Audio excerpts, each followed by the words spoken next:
Okay, magandang tanghali po. Bakbakan ulit. Trading tayo, scalping ulit. Ganito lang buhay natin. Buhay ng mga scalper. Okay, sa gold pa rin tayo, yung ating trading pair. Tuloy tayo sa gold kasi ito yung ating minamaster. So, basahin natin ulit yung trend. Alamin natin ulit kung saan yung malakas. Buyers ba o sellers? So, paano malaman? Okay. So, dito sa ating trading chart, punta muna tayo sa 1 hour na time frame. Alamin natin yung trend. Yung trend muna, always. Always talaga. Alamin muna yung trend. Okay. Obviously, tuloy pa rin yung uptrend. Sa gold, uptrend pa rin. Yung ating mga forecast, news forecast, sinilip natin to kahapon, mayroon itong isang critical. Ngayon, andun, may isa. Yun, isa lang. Yun, tama, isa lang. O, ito yung sasagupain natin. Harapin natin. Yung ilang oras kaya to. No? So, maya-maya lang. Nandyan na yan siya. So, 30 minutes time frame. Alamin natin. Nasa uptrend pa rin yan. Oh. Uptrend pa rin yan. Dito sa dulo tayo magtingin. Sa 1 hour, nag-down siya kanina dito, pero ngayon nasa ibabaw na siya. Yan, oh. Nasa ibabaw na siya. At saka confirm sa ating moving average. Nasa ilalim na yung ating moving average, sa ilalim ng candle. At ayan pa, maraming mga solid candles, no? Mga bullish solid. Sa 5 minutes uptrend, sa 1 minute dito sa paborito natin. So, dito tayo sa dulo, siyempre downtrend siya. Iyan, no? Downtrend. Okay, dito tayo sa lot size natin na lot size 1. Okay. Para wag na tayong tumagal pa. O, sabak agad, salpakan natin kaagad yan. Saka lagay tayo automatic, lagay tayo ng ating take profit. Pagkano yung ating yan, oh, paramdam na siya kagad, oh. 8k yan, sakaling sungkitin yan. Yung ating buy na mano. Tingnan natin ang buy na mano natin. Magkano kaya? 37. Diba? Sus, ganun kadali. Grabe. Grabe. Ganito kadali. Ganito kadali. No? Ganito lang. Ganito lang kadali yung ating ginagawang technique. O sana sa mga nag-aaral ng forex trading, no, masubukan ninyo. Huwag kayong maniwala diyan na kailangan nyo pang mag-undergo ng mga rigid trainings. Mag-enroll kayo sa mga academy nila. Naku, wag po. Pinipirahan lang kayo yan, sigurado yan. Diyan sila kumikita, hindi sa trading. No? Kahit subukin ninyo. Tingnan ninyo yung kanilang mga trading, no, trading history nila, mga trading account nila. Tingnan nyo kung 100% ba yan na panalo.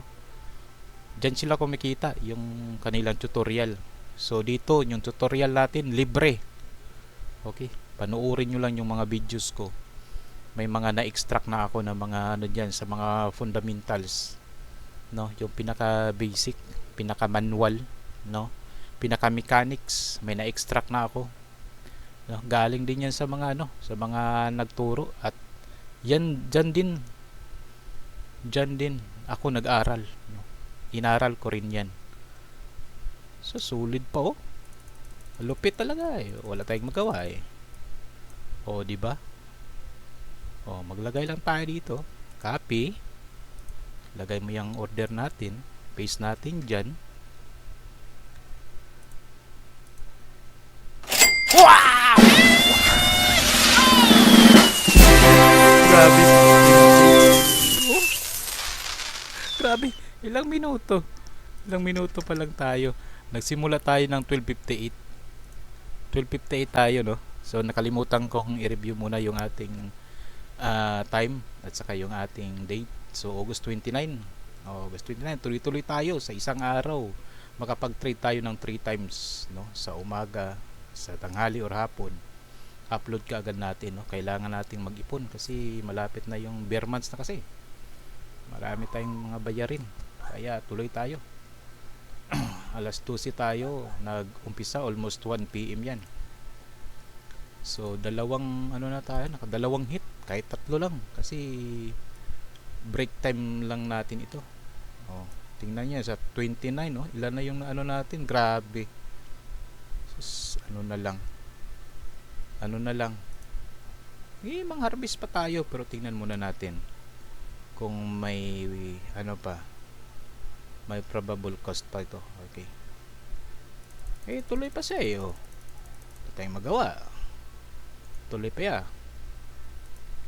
ya. Pang ano na to, pang pabao na to kay Kagawad. Closing time na natin to. Wag na tayong patumpik-tumpik pa. Ayun na.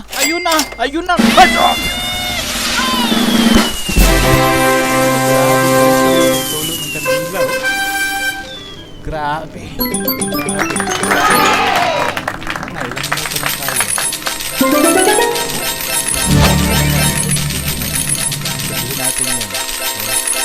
Sabihin natin yan. 29. 1, 2, 3, 4, 5, 6, 7, 8, 9, 10,